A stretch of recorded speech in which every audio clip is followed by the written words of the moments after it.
Voici la grande rivière artificielle, le plus grand projet d'irrigation au monde, au sujet duquel le gouvernement libyen a déclaré que c'était la 8e merveille du monde. Ce projet était le rêve de l'ancien président Kadhafi. Il voulait rendre le désert libyen aussi vert que le drapeau de la Jamaïria libyenne.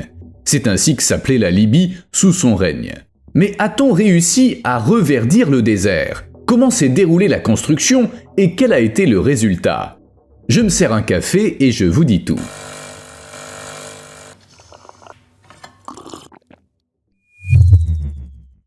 Voici un rappel discret de laisser un like si vous êtes du genre à oublier et merci de respecter mon désir d'anonymat.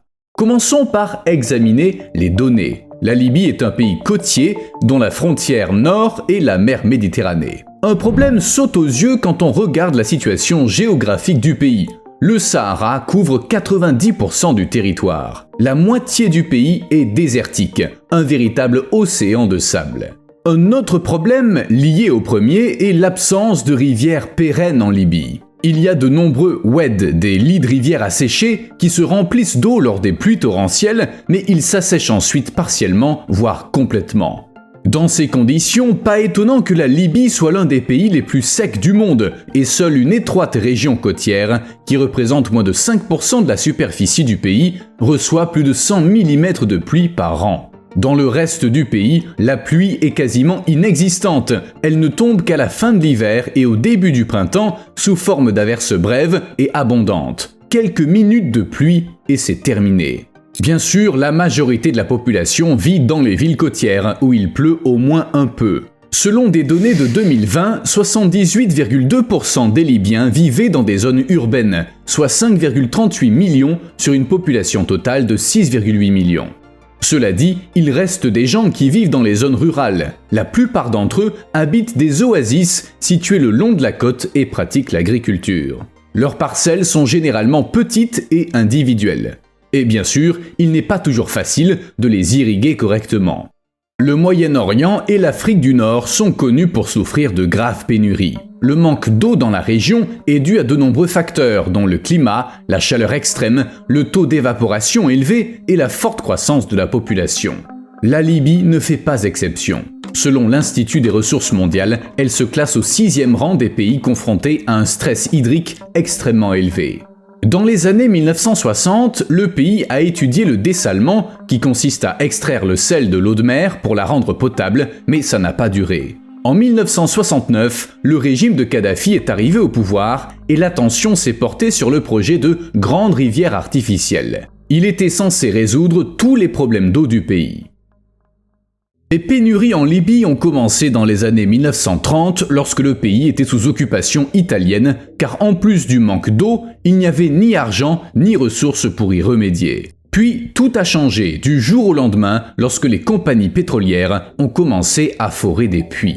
Elles cherchaient du pétrole, mais en 1953, des forages dans les déserts du sud de la Libye ont permis de découvrir non seulement d'importantes réserves de pétrole, mais aussi des nappes phréatiques. C'était comme trouver 2 trésors au lieu d'1. Des analyses ont montré que l'eau faisait partie du bassin de Nubie, un vaste réservoir d'eau fossile datant de 10 000 à 1 million d'années.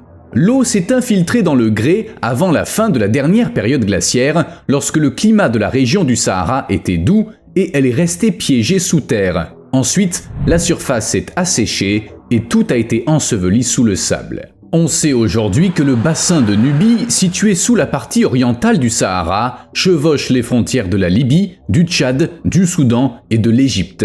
Il couvre un peu plus de 2 millions de kilomètres carrés et il contient environ 150 000 km3 d'eau. C'est beaucoup? Bien sûr, c'est énorme. Lorsque l'eau a été découverte, le gouvernement libyen a planifié des projets agricoles à grande échelle en plein désert. Oui, juste là, sur place. Mais au début des années 1980, les plans ont changé et un autre projet a vu le jour. En l'occurrence, un vaste réseau de tuyaux vers la côte.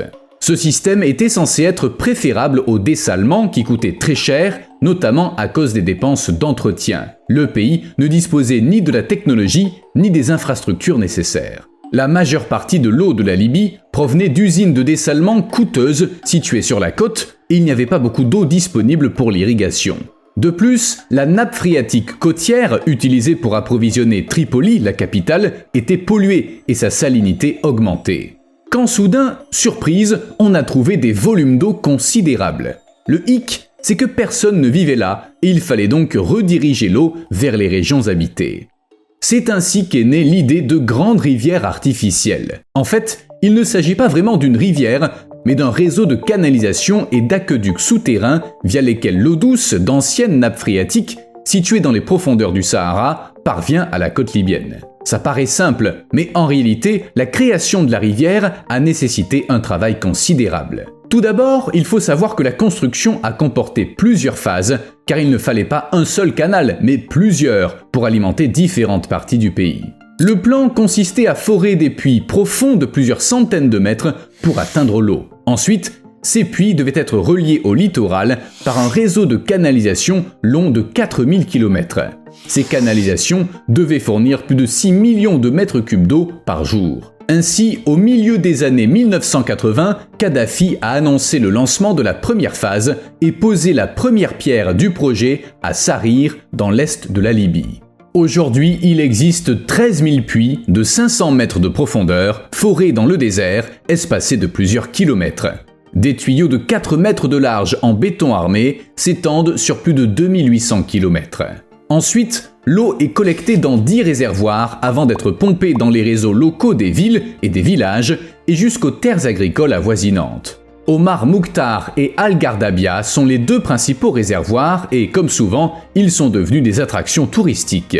En termes de priorité, l'eau de la rivière artificielle est d'abord destinée à l'agriculture, puis aux usages domestiques et enfin à l'industrie. Mais regardons de plus près comment elle est produite. En 1983, l'autorité de gestion de la grande rivière artificielle, créée par le gouvernement pour gérer le projet, a signé un contrat pour la construction du premier bras, connu sous le nom de GMR1 ou phase 1. Il devait extraire l'eau de deux nappes, Tazirbou et Sarir. Plusieurs centaines de puits ont été forés, l'eau étant pompée à une profondeur de 500 mètres. L'eau des nappes a été envoyée via une double canalisation vers un réservoir à Ajdabia et elle y est arrivée pour la première fois en 1989. De là, elle a été canalisée dans deux directions, à l'ouest vers la ville côtière de Sirte et au nord vers Benghazi. L'achèvement de la première phase a été célébré à Benghazi en 1991. Il a été estimé que le GMR1 pourrait transporter 2 millions de mètres cubes d'eau par jour grâce à sa double canalisation s'étendant sur 1600 km. 250 000 tuyaux ont été posés au cours de la première phase. À l'époque, ils étaient considérés comme les plus grands du monde. Chacun avait un diamètre de 4 mètres et une longueur de 7 mètres. Fabriqués dans deux grandes usines en Libye, les tuyaux étaient constitués de couches de béton renforcées par de l'acier. Les tuyaux ont été posés dans des tranchées de 7 mètres de profondeur par des grues et mis en place par des bulldozers, puis les joints ont été scellés à l'aide de caoutchouc et de ciment et les tranchées ont été comblées. Les réservoirs à ciel ouvert situés dans des lieux comme Ajdabia sont des lacs artificiels creusés à même la roche et recouverts d'asphalte. Le plus grand réservoir, d'un diamètre d'1 km, contient 24 millions de mètres cubes d'eau. Il est énorme.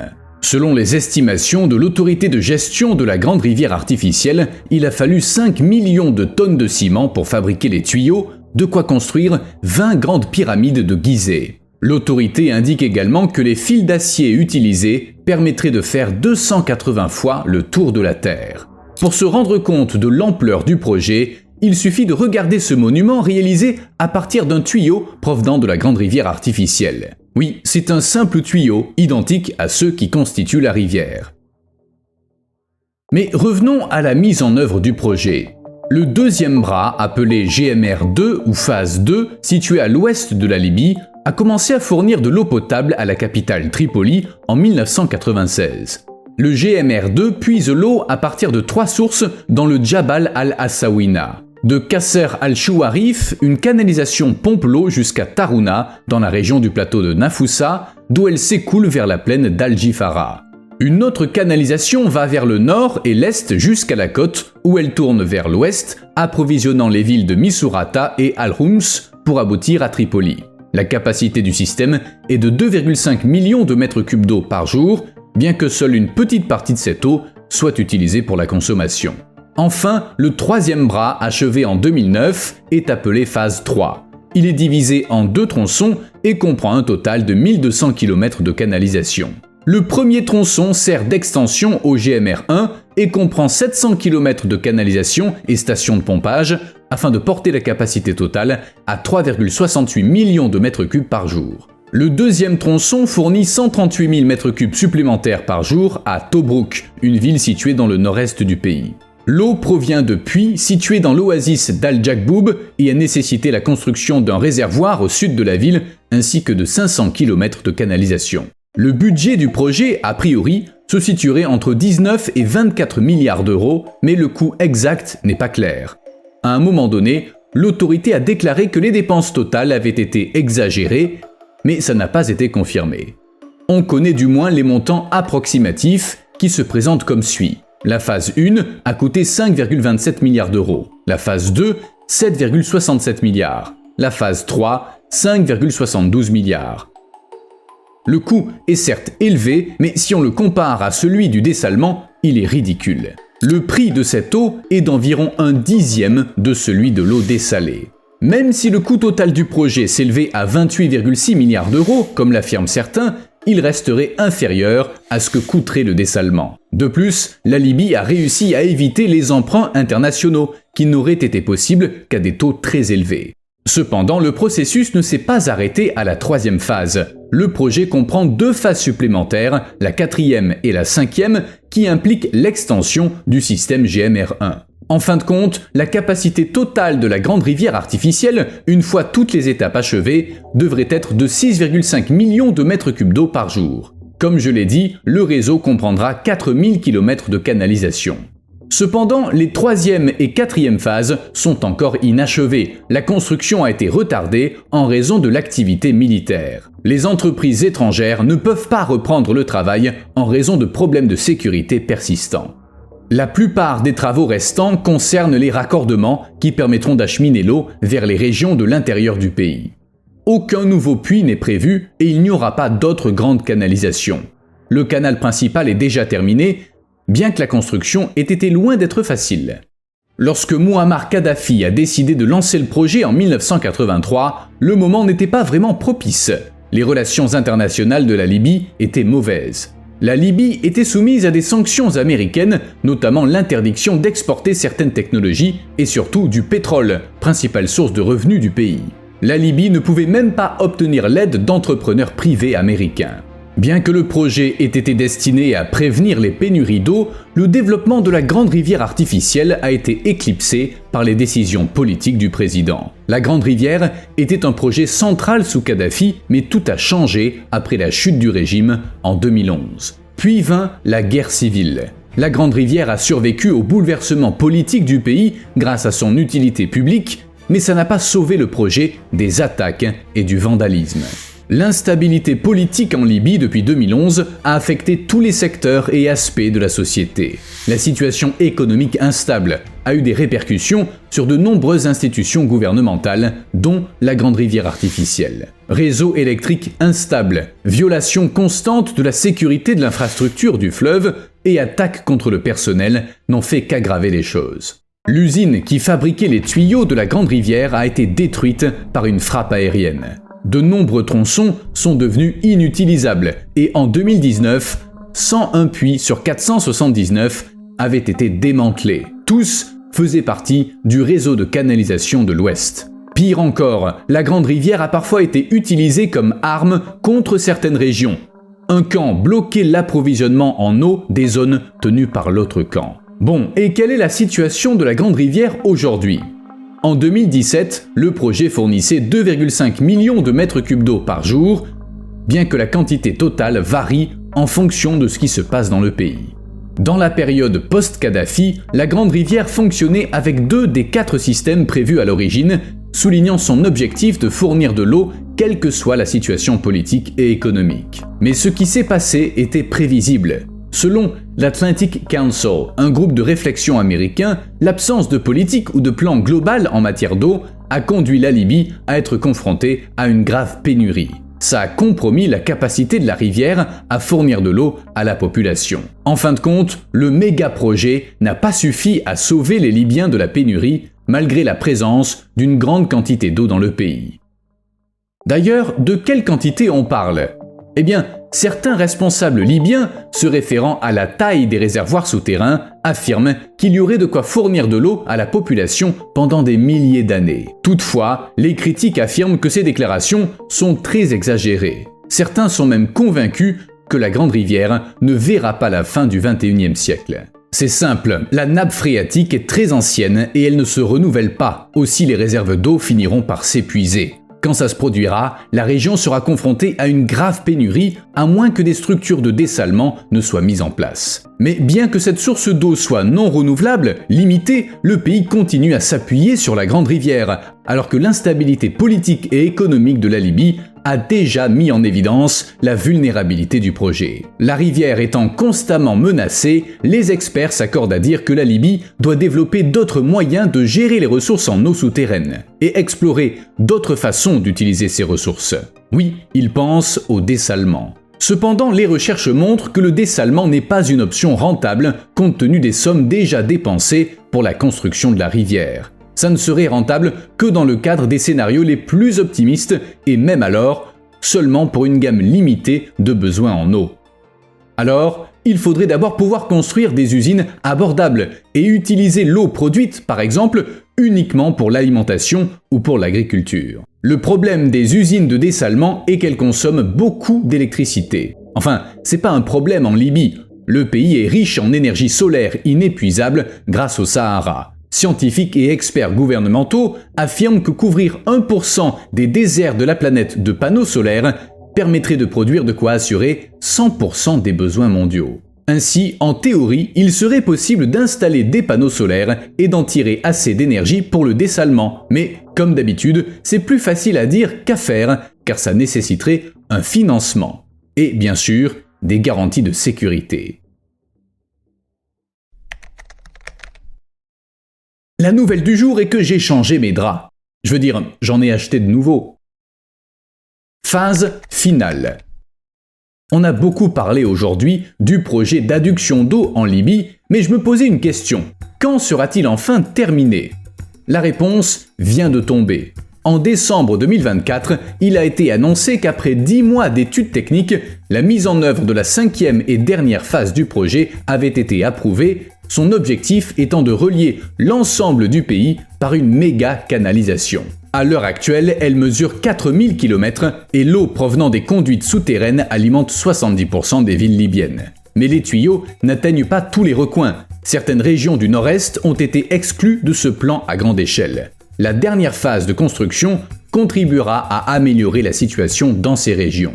Quant aux détails techniques, sachez que la 5e rivière exploitera 320 puits au sud de Kufra, une oasis située à l'extrémité sud de la Libye, et 100 autres puits à l'est de Sarir. Les canalisations s'étendront sur 1500 km et elles auront une capacité combinée de 2,5 millions de mètres cubes par jour. Bien qu'il puisse sembler assez simple, un projet de cette envergure comporte son lot de défis. Le tuyau traversera des paysages variés. L'altitude variera de 10 à 300 mètres au-dessus du niveau de la mer. Une telle tâche nécessite de nombreuses recherches et beaucoup de pompes pour faire circuler l'eau. Sans parler du financement, le projet a déjà coûté entre 24 et 28,6 milliards d'euros et la note sera encore plus élevée une fois la 5e phase achevée. De plus, il faudra faire appel à du personnel qualifié et choisir des matériaux de qualité. Bref, il y a encore beaucoup de travail.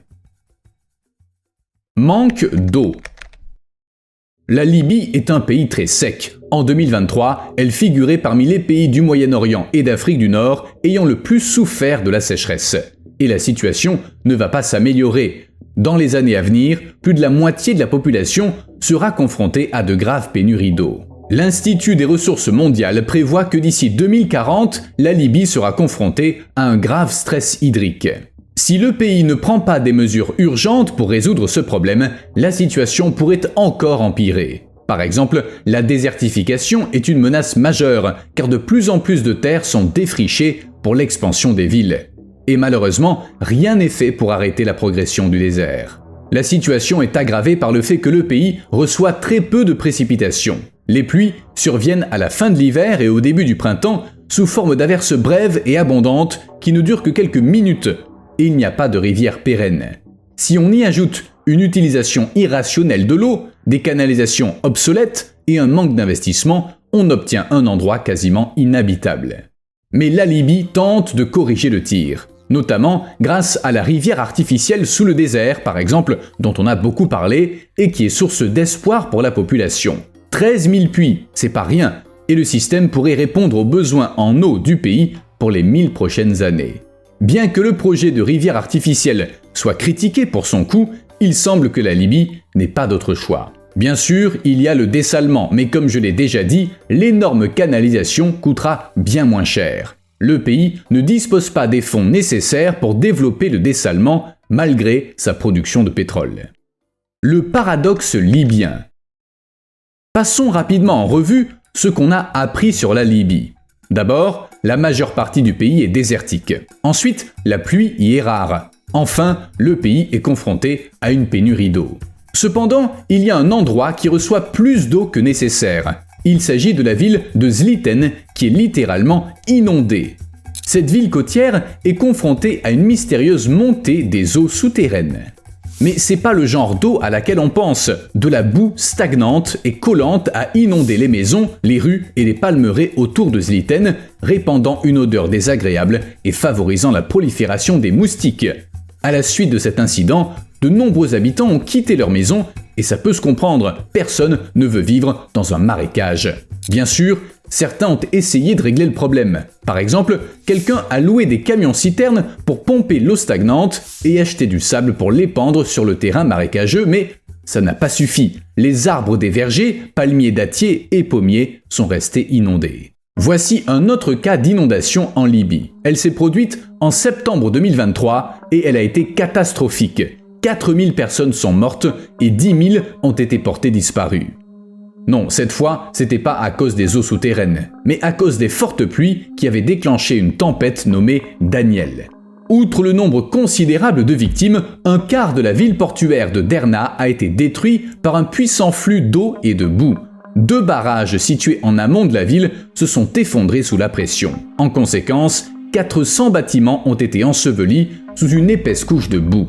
De plus, la ville a été frappée par le vent, et un vent très fort.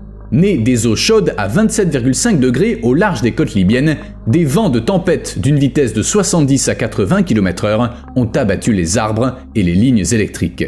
Les conséquences des inondations ont été tragiques. La catastrophe de Derna a contraint 30 000 personnes à abandonner leur maison. Certes, de nombreux habitants des zones touchées situées à l'extérieur de Derna ont réussi à fuir, mais c'est à Derna que la situation était la plus grave. Les infrastructures routières et les ponts ont été détruits, rendant difficile la circulation des réfugiés, des secours, des agences gouvernementales et de l'aide humanitaire. En conséquence, l'aide d'urgence est arrivée avec un retard considérable, 36 heures après le début de la catastrophe. Une question se pose. Quelle était la cause de cette averse dévastatrice? De nombreux météorologues et climatologues affirment que la tempête Daniel était si puissante à cause du changement climatique. La situation dans laquelle se trouve actuellement la Libye est unique. Selon une étude menée par le groupe World Weather Attribution, une telle quantité de précipitations dans l'est du pays ne se produit qu'une fois tous les 300 à 600 ans. La situation est ironique mais terrible. Un pays sec, une inondation, et l'eau ne peut même pas être utilisée pour les besoins humains. Quelle vilaine blague de Dame Nature. Vous me devez un like. À plus.